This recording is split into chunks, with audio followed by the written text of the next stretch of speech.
Welcome to Devotionary, where we make the Bible accessible and applicable.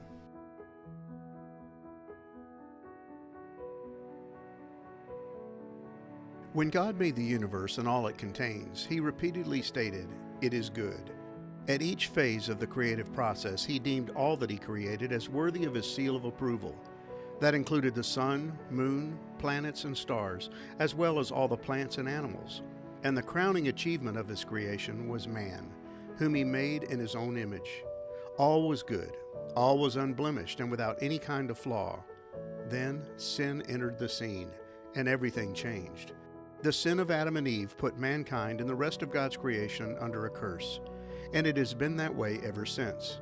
But the day is coming when God will make all things new. And in Isaiah chapter 65, verses 17 through 25, God presents a picture of what that marvelous day will look like. God is going to redeem and restore His wayward people, but He's also going to remake the heavens and the earth. He's even going to create a new and much improved city of Jerusalem, where He and His Son will dwell among men.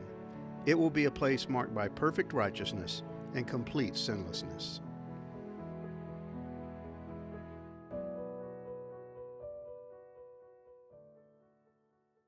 As we saw in yesterday's blog, God gave the faithful remnant of Judah His assurance that they could expect Him to do something new.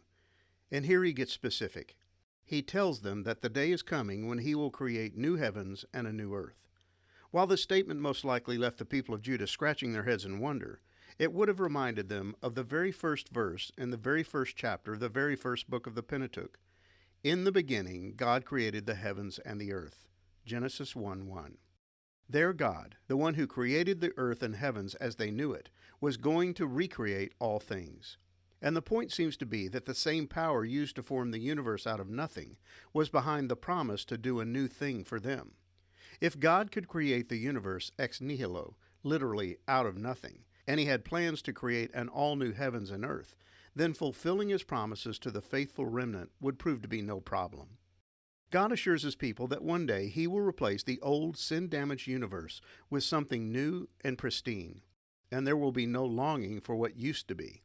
God is going to make all things new, including the city of Jerusalem, along with the heart of every person who lives in it. The Apostle John describes the vision he was given of this new Jerusalem. "Then I saw a new heaven and a new earth, for the old heaven and the old earth had disappeared, and the sea was also gone. And I saw the holy city, the new Jerusalem, coming down from God out of heaven, like a bride beautifully dressed for her husband." Revelation 21, verses 1 through 2. And the prophet Ezekiel records the promise concerning God's renovation and recreation of the hearts of His people. "And I will give you a new heart, and I will put a new spirit in you. I will take out your stony, stubborn heart and give you a tender, responsive heart. And I will put my spirit in you so that you will follow my decrees and be careful to obey my regulations. And you will live in Israel, the land I gave your ancestors long ago. You will be my people, and I will be your God." Ezekiel 36, verses 26 through 28. This news was meant to bring joy to the people of Judah. As they faced the prospect of a coming invasion by Babylon, their hopes for the future looked bleak. But God was letting them know that He had a much better plan in store for them. He knew something they didn't know. He had insights into their future to which they were blind and oblivious. And His pronouncement concerning the recreation of the heavens and earth, the city of Jerusalem, and the hearts of His people was meant to encourage them. He wanted them to know that He was in full control of their fate and that they had reason to rejoice rather than to despair. God describes a day when there will be no more sorrow or tears. The painful results of living in a fallen and sin-fractured world will be non-existent. Infant mortality rates will drop dramatically because babies will no longer die just days after birth due to disease. Rather than experiencing premature and unexpected deaths, people will live to ripe old ages. In fact, God states that the average lifespan will be like the days of a tree, Isaiah 65, verse 22. And people will live their extended lives in homes they have built and harvest grapes from the vineyards they have planted, without any fear of invasion from outside forces. No longer will they have to fear that all their hard work will be in vain. There will be no enemies to confiscate their goods or plunder their property. And the older generation won't have to worry about the next one squandering their inheritance through misfortune or misbehavior. God's blessing will span the generations. For they are people blessed by the Lord, and their children too will be blessed. Isaiah 65, verse 23. Think about the sheer magnitude of this promise. It means that there will never be another occasion for anyone to write or read the following words. And there arose another generation after them, who did not know the Lord or the work that he had done for Israel. Judges 2, verse 10. When God states that they will be his people and he will be their God, he means it. And he gives them an example of what that new relationship will look like. I will answer them before they even call to me. While they are still talking about their needs, I will go ahead and answer their prayers. Isaiah 65, verse 24. No more broken fellowship due to sin. No more unanswered prayers because of unfaithfulness and infidelity. They will enjoy the same kind of unhindered fellowship with God that Adam and Eve experienced in the garden before the fall.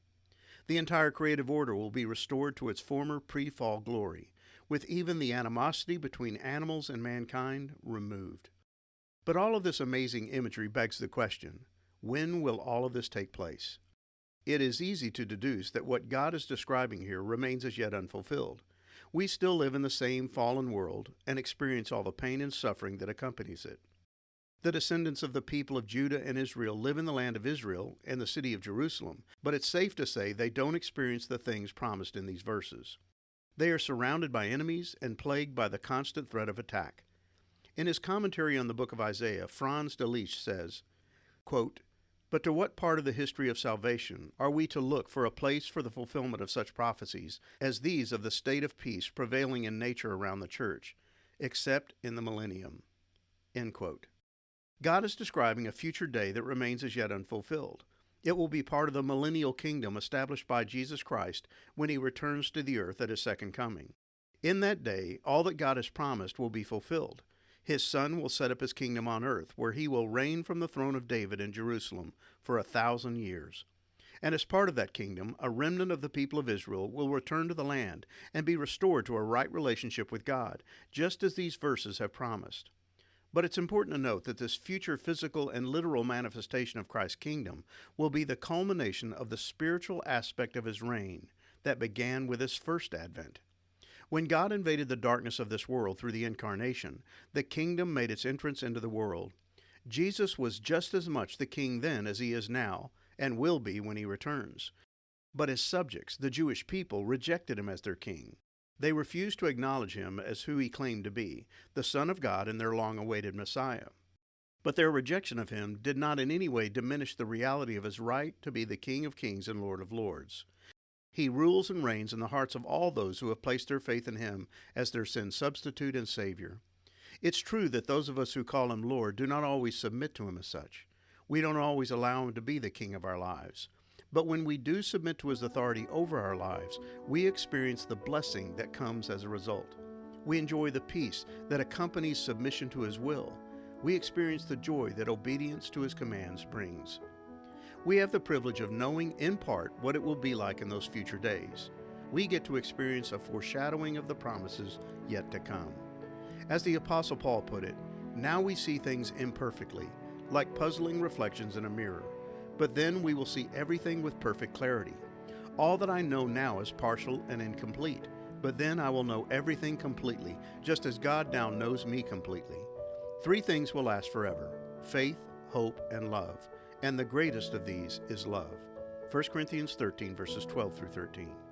All that God has described in these verses reflects his love. He has expressed his great love for mankind through the gift of his Son, and one day he will send his Son again as a further and final expression of his love, renewing the world he has made and restoring mankind to a right relationship with himself.